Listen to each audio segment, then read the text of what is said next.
Llevo todo cuanto necesito. Creo firmemente que la vida es un regalo y no pienso desperdiciarla. Nunca se sabe qué cartas te repartirán la próxima vez. Aprendes a aceptar la vida tal como viene. Cuando el barco atraque, me reuniré contigo.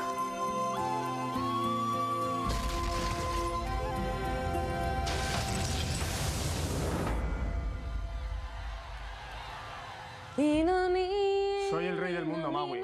Y yo la reina del mundo, porque mira qué pedazo de libro que tengo, los 10 del Titanic, porque hoy recibimos aquí en el plató del Hub para conmemorar este día tan especial a Nacho Montero, que es empresario. Bueno, tu profesión es ser empresario, periodista de vocación y además escritor de libros. Escritor de este libro junto a otras 2 personas. Sí. Los 10 del Titanic. Una historia que narra sobre 10 españoles que estuvieron en el famoso transatlántico, ¿verdad? Pues, ¿en qué momento decidís indagar en este asunto? Pues hace muchos años ya, porque esto fue cuando estaba a punto de cumplirse 90 años de la tragedia, es decir, hace ya 14 años. 14 años, Nacho. Sí, 14 años nada menos. Lo que pasa es que en ese momento, en el 90 aniversario, decidió la White Star Line, la compañía propietaria del barco, decidió sacar las listas de pasajeros, las hizo públicas. Entonces, ¿aún no las habían hecho públicas? Todavía no se habían sacado los documentos originales de las listas. Entonces, un poco, como los 3 somos periodistas y muy curiosos los 3, pues empezamos a investigar esas listas, a cotillear en las listas, empezamos a encontrar nombres españoles, algo que nos llamó mucho la atención. Y dijimos, ¿quiénes van a ser? ¿Qué historias habrá detrás de estos nombres?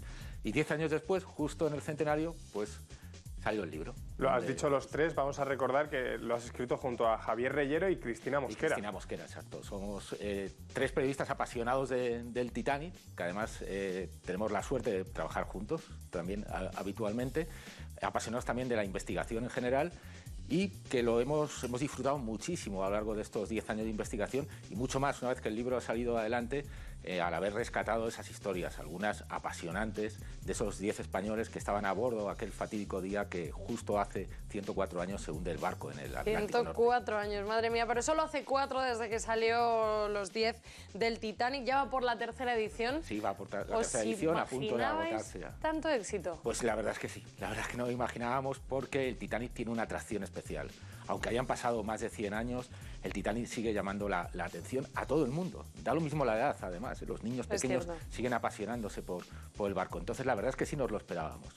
Y además es porque las historias que contamos en el libro, la verdad es que entusiasman y enganchan y tienen un poder casi hipnótico, tanto el barco como sus historias. Así que estamos muy contentos. Es curioso, ¿verdad? Porque de todos los barcos que se han hundido a lo largo de la historia, que este en concreto tenga tanto tirón, ¿verdad? Sí, pues es uno de los misterios que rodean al Titanic. El por qué, cuando ha habido muchas tragedias, por qué justo el Titanic sigue llamando la atención hasta ese modo.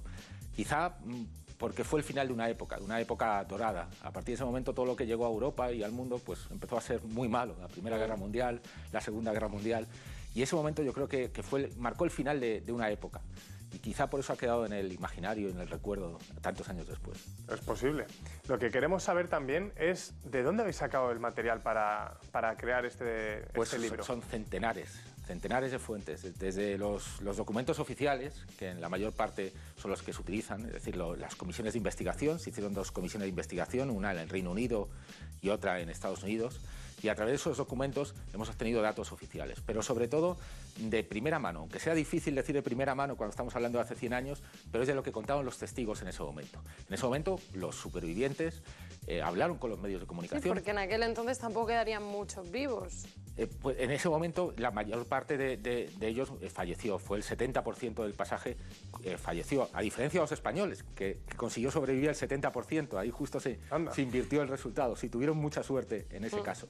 Pero los que consiguieron sobrevivir, de esos 2.223 pasajeros, esos más de 700, sí lo contaron, algunos, otros no, porque quedaron totalmente traumatizados con la tragedia. Y los que lo contaron nada más llegar a Nueva York, aportaron muchísima información que nos ha servido para reconstruir la historia de lo que pasó esos días en el barco y lo que pasó esa noche una vez que lo rescataron en los botes salvavidas antes de que llegase el Carpathia a rescatarles. Esto es una pregunta un tanto ahí apurada, que seguramente la respuesta sea no, pero ¿has tenido la oportunidad de hablar con algún superviviente directamente? Con los supervivientes directamente no, porque por desgracia habían fallecido todos, pero sí con sus familiares. ¿Sí? Y los familiares hijos, nietos, sí nos han aportado una información muy valiosa y algunos documentos que sí nos han permitido reconstruir sus historias, el por qué estaban aquel día en el barco, el qué ocurrió en el barco y en el caso de los supervivientes, qué pasó después con sus vidas. Pues hablando de reconstrucciones, vamos a ver una reconstrucción del momento de la catástrofe, en el momento en el que ocurrió, y queremos saber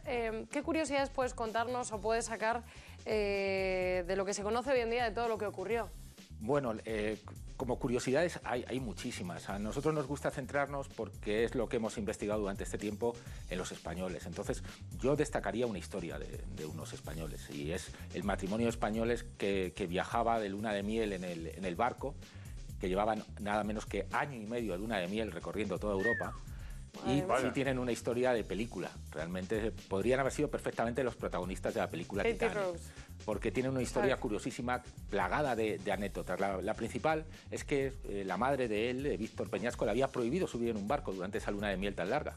Entonces simularon que no estaban en el barco. Dejaron al mayordomo en París y el mayordomo lo que hacía es enviar cada día una postal a la madre, una postal que simulaba que no estaban a bordo del Titanic. Entonces, él falleció por desgracia. Las mentiras tienen las patas muy cortas, ¿no? Que se dice. Porque aquí se da la desgracia de que la madre siguió recibiendo esas cartas una vez que el barco ya había fallecido y por desgracia su hijo estaba ya en el fondo del mar, en el Atlántico Norte. Vaya. ¡Qué palo! Oh, ¡qué palo! Joder, qué tragedia! Pero bueno, queremos escuchar también a tu compañero Javier Reyero explicando un poco de qué es lo nuevo que aportáis en este libro. El naufragio del Titanic es la gran tragedia del mar que todo el mundo conoce. Se perdieron muchas vidas y la humanidad sufrió un duro golpe en sus ilusiones. Nosotros ya hemos contado en nuestro libro que en ese viaje había 10 españoles y que 7 se salvaron después de vivir peripecias increíbles. Ahora queremos contar algo más.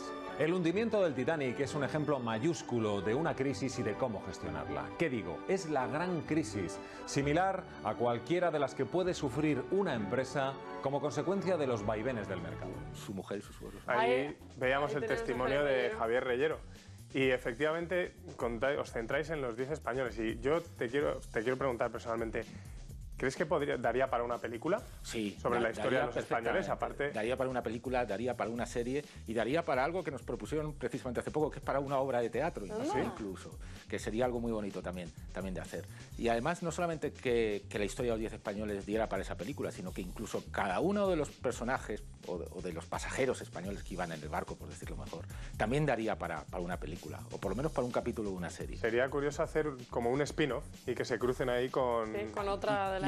Y además se cruzaban en el barco, porque a diferencia del resto de pasajeros que iban en el Titanic, que había muchos en segunda clase, en tercera, en primera, los españoles sí iban en primera clase y en segunda, no había ninguno en tercera.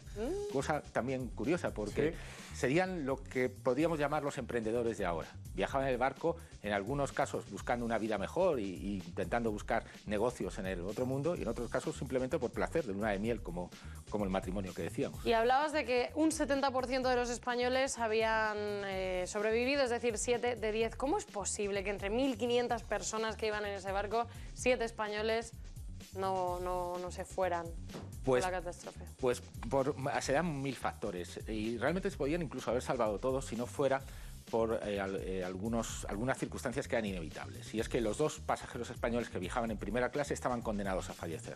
Había un código de honor y un caballero de primera clase no podía subirse en un bote de ninguna manera. Y por eso fallecieron. No tenían más remedio, no podían subir en aquellos botes.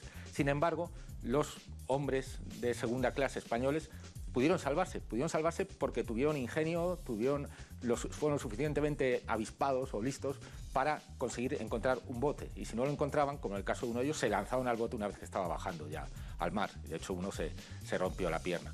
Entonces, fallecieron 2 por ser de primera clase y otro porque tampoco tenía más remedio, también estaba condenado, porque era camarero en el barco y prácticamente de la tripulación, los que trabajaban en el restaurante fallecieron todos. Solamente se salvaron 3. Madre mía. Oye, hay una cosa curiosa, y es que extrapoláis el hundimiento del Titanic con una empresa, con un caso de recursos humanos. ¿Cómo es posible esto? Pues porque se pueden sacar muchas conclusiones a aplicar una empresa. Porque, como decía Javier Reyero en el vídeo que acabamos de ver, ahí todo el mundo sacó lo que había en el interior de sí mismo. Entonces salió quien tenía el alma de líder, o quien demostró ser un poco cobarde, quien ayudaba a los demás. Salieron un montón de características que pueden ser aplicadas o incluso quien se queda en el barco tocando el violín, ¿verdad? Exactamente, se quedan cumpliendo con su trabajo, que en ese momento era que esa música consiguiera calmar a la gente que estaba encubierta realmente aterrados. Pues bueno, Nacho, increíble, bueno, muchísimas gracias por este testimonio. Muchísimas gracias a vosotros. Increíbles historias las que están en este libro, Los 10 del Titanic. Que podéis seguir comprando, además tercera edición que ya está a punto de agotarse. Así que daros prisa, Javers, y aprovechar porque se van a agotar. Así que en la propia página web del libro, los10deltitanic.es, se puede comprar. Efectivamente. Bueno, pues somos muy fan, muchísimas gracias. Y de fans vamos a seguir hablando, atentos.